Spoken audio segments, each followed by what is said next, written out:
for all the debates about election integrity today, it's not nearly as much of an issue as it used to be. And obviously, not to say that the debates today aren't important, but you look at the 20th century and especially the 19th century, there were all sorts of issues with privacy, with fairness, with integrity.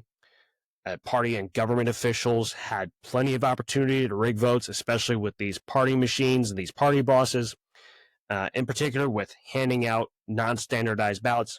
Remember, the parties themselves were at one point able to hand ballots with just their party candidates' names to people in general, but also immigrants who didn't know anybody, who were trying to make a better life for themselves in America, and these party bosses manipulated them into becoming loyal party members. And so these party machines consolidated their power.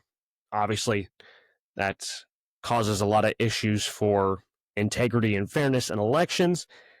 And it's certainly not perfect today, but we have made significant strides over 235 plus years with when we vote, largely standardizing those dates, changing who we vote now, changing who, or in terms of who we get to vote for.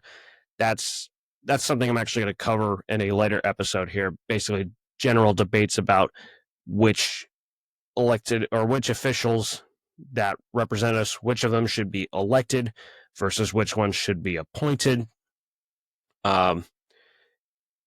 So I want to cover some of those debates more in a later episode, but just to demonstrate how much of what we take for granted today was once not so obviously was not considered obvious, not considered, what you would think is obvious today was not necessarily considered obvious then. It took a lot of trial and error over time to come up with these reforms to voting policy. So, fascinating stuff, and thankfully we've come a long way since then.